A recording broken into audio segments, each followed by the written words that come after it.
धर्मनिष्ठ ब्राह्मण निवास करते थे, जिनका जीवन स्वयं धर्म का प्रतिरूप था। परंतु उनका पुत्र पुंडलीक उनके पूर्णतः विपरीत स्वभाव का था। वह अभिमानी, उद्दंड और आत्मकेंद्रित था।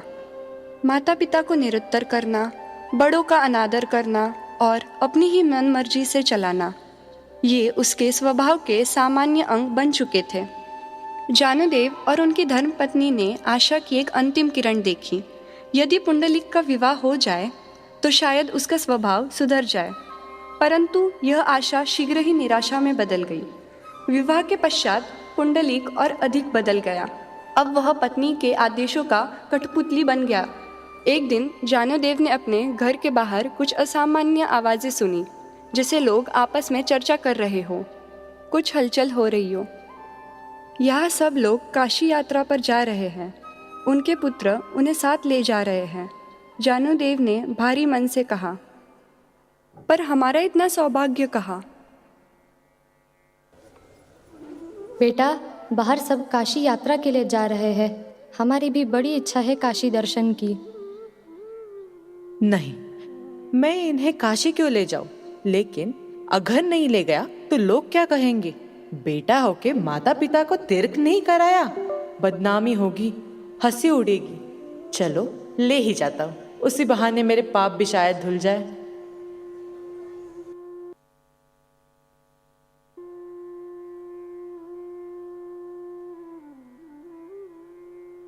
बेटा, हमारे पाँव थक गए हैं, दिल भी भारी है। एक सहारा दो, बस एक कदम साथ चलो। सहारा? मैं तुम्हारा गुलाम नहीं। खुद चलो या वही रहो, मुझे इससे क्या। बेटा, हमारे पाँव अब सहारा मांग रहे हैं। हम भी थक चुके हैं। हमारे बुढ़ापे को नज़रअंदाज मत करना। एक बार हमें सहारा देकर चलो। अब मजबूर हो गए हो, इसी रस्सी से बंध जाओ। झुककर चलो या वही रह जाओ। मैं भी थक गई हूँ, मैं और नहीं चल सकती, मुझे उठाकर ले चलो। पुंडलिक प्यार से अपने पत्नी को उठाकर उसे अपनी पीठ पर लेकर चलने लगता है। उसी दौरान सब लोग आगे चले गए। वह पुंडलिक और उसका परिवार रास्ता भटक गए। वे रात को एक आश्रम पहुंचे।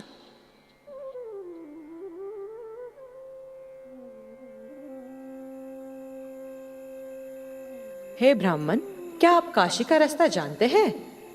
मैं काशी का मार्ग नहीं जानता, मैं वहाँ कभी गया ही नहीं। क्या आपके जैसे पुण्यवान व्यक्ति काशी नहीं गए? यह तो बड़ी बात है। आज यही रहो, कल गांव वालों से पूछकर काशी का रास्ता जान लेना। ठीक है, आज रात मेरी पत्नी और माता पिता भी यही रहेंगे।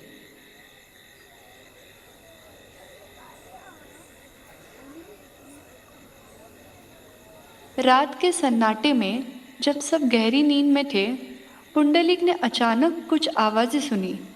किसी के झाड़ू पोछे से सफाई करते होने की आहट। वह चौंक गया।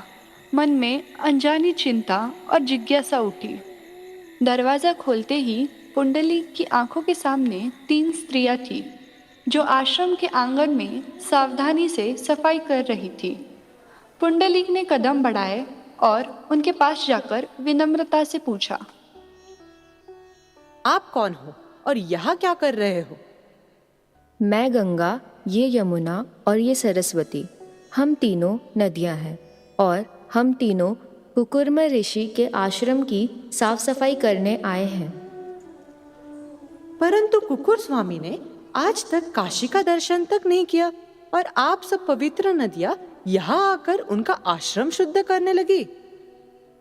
कुकुर्म स्वामी ने आज तक अपने माता पिता की सेवा इतनी निष्ठा और समर्पण से की है, जैसे जीवन का हर पल उनके चरणों में समर्पित हो। उन्होंने अपने पूरे जीवन को समाज के कल्याण के लिए अर्पित कर दिया है। उन्होंने अपने भक्त माता पिता की सेवा करके भगवान विष्णु की भक्ति करके भगवंत धाम का मार्ग सरल कर दिया है। मैं कितना दुष्ट हूँ, आज तक अपने ही माता पिता को कितना कष्ट दिया। मेरे ही हाथों मैंने अपने प्यारे माता पिता के गले में रस्सी डाली, उन्हें इस हालत में ला खड़ा किया। हे प्रभु, तुम रो मत, सदैव अपने माता पिता की सेवा करना। तथास्तु।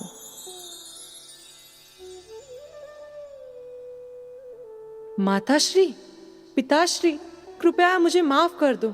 मैंने आज तक आपको अनगिनत कष्ट दिए। मेरे कृत्यों ने आपके जीवन को दुख और पीड़ा से भर दिया। अब मेरा मन अपराध से भरा है, मेरी आत्मा कांप रही है। कृपा कर मुझे माफ करे। ठीक है बेटा, रो मत। तुम्हें तुम्हारे व्यवहार का पछतावा हो रहा है, यही बहुत बड़ी बात है। पुंडलिक ने अपने माता पिता को काशी का दर्शन करवाया और वो उनकी सदैव सेवा करता रहा।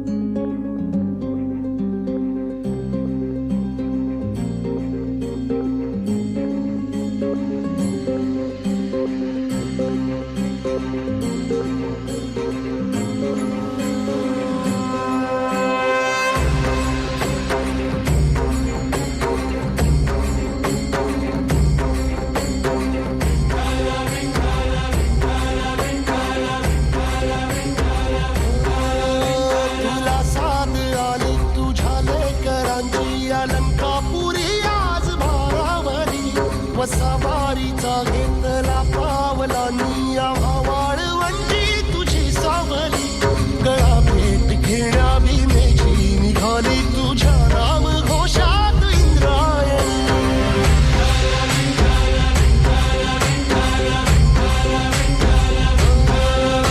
भिडे आसमंती ध्वजा वैष्णवांची उभी पंढरी आज नानावली तुझे नाव ओठी तुझे रूप ध्यानी जीवाला तुझी आस गाला गली जरी बाप साऱ्या जगाचा परी तू आम्हाले करांची विठू माऊली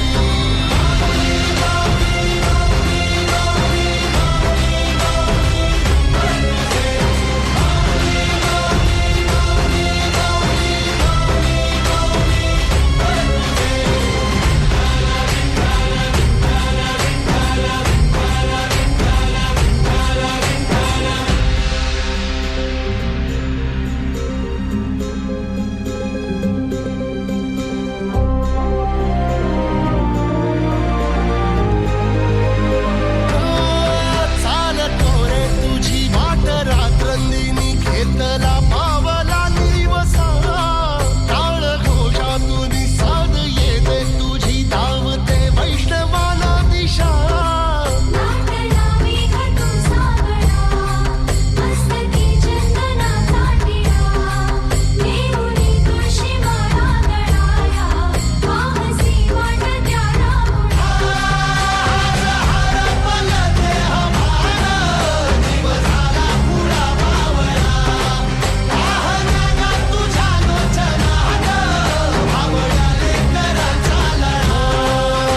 भिडे आसमंती ध्वजा वैष्णवांची उभी पंढरी आज नादावली तुझे नाव ओठी तुझे रूप ध्यानी जीवाला तुझी आस गा लागली जरी बाप साऱ्या जगाचा परी तू आम्हाले कराची विठू माऊली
राजधानी पंढरपुर, जिसे पूर्व में दिंडीरवन के नाम से जाना जाता था, अपनी दिव्यता और श्रद्धा के लिए विख्यात है।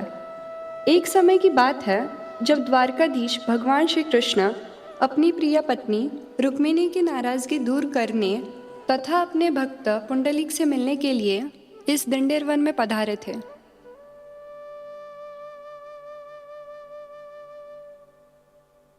बेटा पुंडरिक, बहुत हुआ, अब तुम भी आराम करो। हाँ बेटा, दिन भर हमारी सेवा करके तुम थक गए होंगे, जाओ आराम करो। नहीं माताजी, पिताजी, मैं नहीं थका हूँ। आप लोग सोने के बाद ही मैं सोऊंगा। पुंडलिक, भक्त पुंडलिक। ओ भाग्य प्रभु, साक्षात परम पुरुषोत्तम भगवान श्री कृष्ण मेरे घर आए हैं। किंतु प्रभु, इस क्षण मेरे माता पिता की सेवा चल रही है। आप तब तक इस ईंट पर प्रतीक्षा कीजिए। लीजिए, ईंट लीजिए।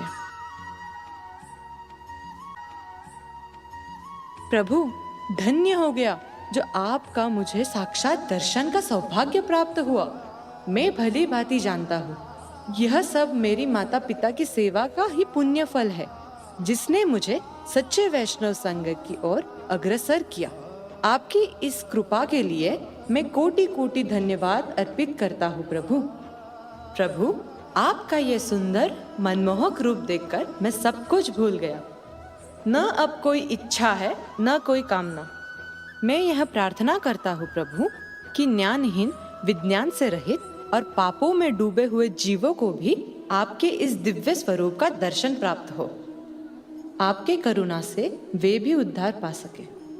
हे प्रभु, कृपा कर ऐसे ही सुंदर भक्त वत्सल स्वरूप में आप सदा यही इस भूमि पर विराजमान रहिए और भक्तों के लिए कल्प वृक्ष की समान कृपा करते रहिए। यही मेरी एकमात्र प्रार्थना है। मेरे लिए इससे बढ़कर और कोई वरदान नहीं प्रभु।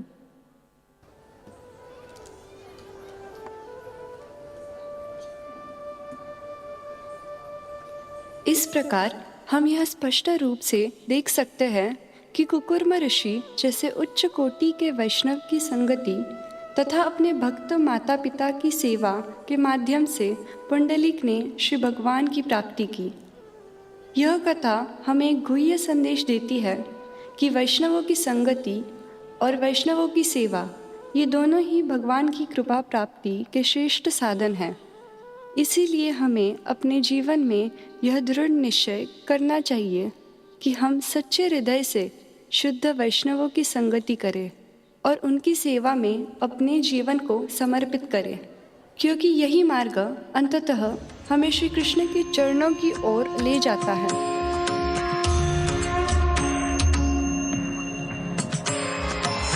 भूवरी अवतरी रंग रूप है विठ्ठल विठ्ठल माऊली,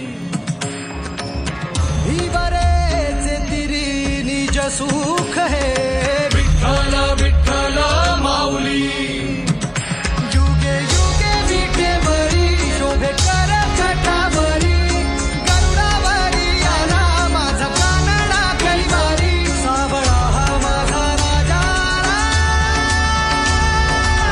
गजर झाला हरी विठ्ठल विठ्ठल जय हरी विठ्ठल जय जय विठू माऊली, विठ्ठल विठ्ठल जय हरी विठ्ठल माझी विठू माऊली, विठ्ठल विठ्ठल जय हरी विठ्ठल जय जय विठू माऊली, विठ्ठल विठ्ठल जय हरी विठ्ठल माझी विठू माऊली।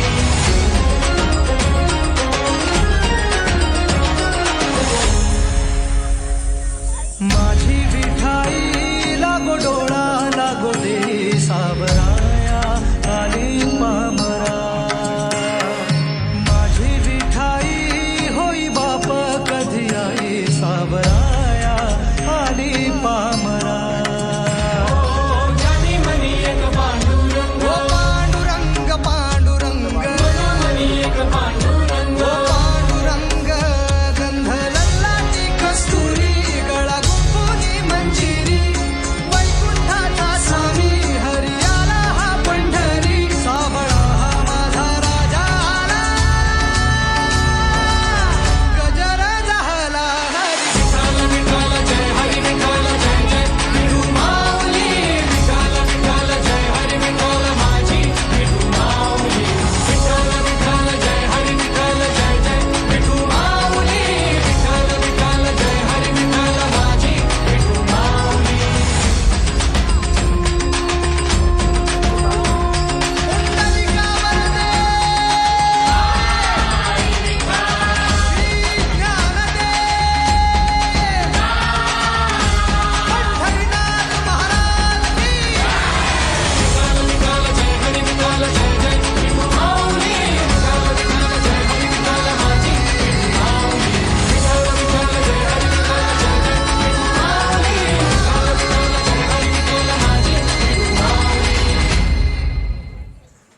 बोल